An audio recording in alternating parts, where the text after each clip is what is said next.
Welcome back to Switch to Linux.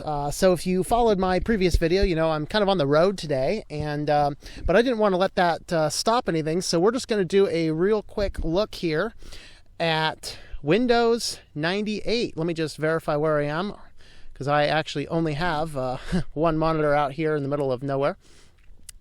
So here you can see I've installed Windows 98 on a VirtualBox. If you want to get this working on a VirtualBox correctly, you will need to install some video drivers to make sure that you can get larger than a 16 colors and larger than a 640 by 480 resolution. But you can see here that I've installed Windows 98. I put in some nice sound, is working beautifully, and you know, I haven't went ahead here and installed Microsoft Office 1995, so you can see how awesome that was. So, you know, we should all go back to these operating systems and forever stay on these these operating systems like this. And you know, change is just something we don't want to actually do. So if you happen to think that that's actually what the video's about, well, you've gone a little bit mad. The reason I wanted to record this video here in this setting is I did actually want to talk about change. Of course, that was Windows 98 with my OEM 95, Office 95 software on it. And software has really changed a whole lot over the years. And operating systems have changed a whole lot over the years. And life has changed a whole lot over the years. Like right here, I got this like sumac tree right here. It's a staghorn sumac because, you know, I used to do a lot of wood stuff. But where I'm standing, and you can see this shack behind me here, that is not the shack from the crazy new movie coming up. But what this is a playground that we used to play in when we were kids. So I moved in this development, which is actually in Meadville, and it was the very first one of the developments that, was it Roosevelt we said? I think Roosevelt put together some of the first government funds to produce low-income housing structures. We were from a poor family, and they built this neighborhood, which was referred to as Hillcrest back then. I forget what they call the division now, but it was one of those very first low-cost housing developments that was built. And we lived here, and in 1985, we moved into this place, and we walked up. We heard that there's this park at the top of the hill, and so we walked up, which to us felt like probably forever, but it was really like I can actually almost see the old house from here. But we walked up here, and in this scenery and in this setting, and I'm going to show you, in this scenery and in this setting, this used to be our playground.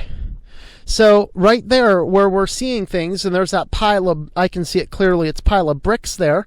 We had swings there, we had slides, we had monkey bars, and moving this way here, we are on our... this is what was a basketball court, and you can actually see the old fencing and the old concrete that was the basketball court.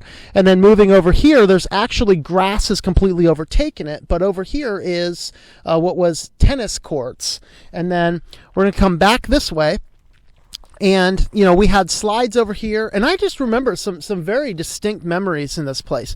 So back to the shed here, or the shack. Let me remount the camera here so you can get it back in view. I had the computer set up nicely so we can actually see it. But what that shack was, is there was a, usually they'd have a local teenager hired by the park department, and they had games and activities for the little kids in the neighborhoods to come in, and you know, they could pick up a game. They had little stools out there, and they could go out and they could just go ahead and play some games. And it was a real big community event, and us as kids came together in these neighborhoods. We played games like hide and seek and things like that, up and down these hills with each other. And then something happened in 1985, around that time, and that was the Nintendo was released. And within a year of Nintendo being released, all of these parks in town, there's at least 2 or 3 of those I know of in the city of Meadville, they all closed down. And for the most part, the kids were actually inside playing a lot of video games. And that, if you follow the obesity epidemic, is really when obesity shot up. Was it parks closing? Was it Nintendo? Was it the increase in food and marketing? I don't know. I'm just going to leave that to all you guys to figure out. But what I wanted to talk about here, and why I wanted to come up here, and I was so excited that this setting is still here, is that things do change in life. The places where we play as kids, sometimes the places in the houses we grew up in have been all knocked down. And I remember on Powell Street in Erie is my mom's old best friend's house where they used to live, and where we moved to when we first came back to the state of Pennsylvania in 1985.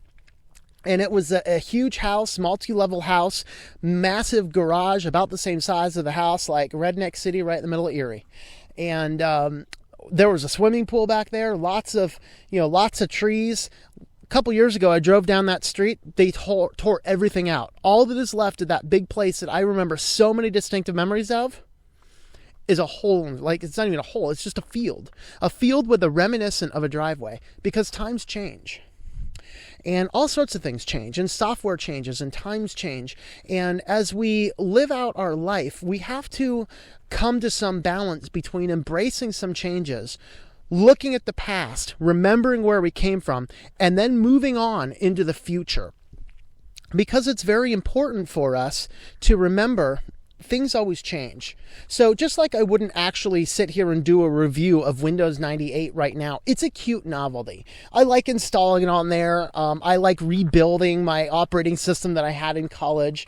But really the usefulness of it, I turn the network off on VirtualBox because it's so far out of support, it's not even funny. I'm not sure if the things would support high-speed internet. I have no idea. But software changes and software evolves. And whether that's Unity, Unity going from Unity 7 to Unity 8, which I've been very critical on, or whether that's moving from X11 to Wayland, changes and changes and changes are abounding us. And we need to come to some grips of understanding that there's change and moving on, not forgetting the past, but not latching onto it so tight, because this happens. This happens.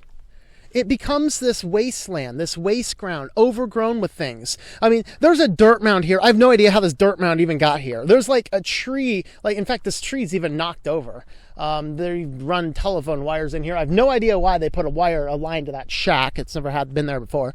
And I actually have expected this place to be either completely torn down or completely fenced out to keep people out. And I just imagine what the kids in this neighborhood, should they pry themselves away from their Xboxes and PlayStations, what they actually tell about down here, or if this is a place they're even safe to go. But the scary thing is, as I walk up and down, all of the places we used to spend time at in this neighborhood are gone. That's the downside of change, is that sometimes we allow the change to move around too much. But all that being said, we have to look forward and embrace some of these changes, whether that's, again, X11 to Wayland, whether that's Unity 7 to Unity 8, or whether that's changing our entire distro or our entire operating system as a whole. We need to remember and recall that life does go on, and if we sit back in one place, we will never, ever move on in an appropriate direction. So we have to keep that in mind and embrace that. So that's kind of what I wanted to say. Very short video. I'm going to continue to do just a few short videos here and there when I can as I'm traveling here. I'm not sure if I'm going to do them all from places like this. I don't know. I might. Sounds fun. It just depends if I can come up with something else to say that's fascinating. So yeah, this is one of my shortest videos. You're welcome for having a short one. Let's see if we can have everybody watching all of it. That'd be cool. Anyway, this has been Tom from the road, and I hope that you enjoy switching to Linux.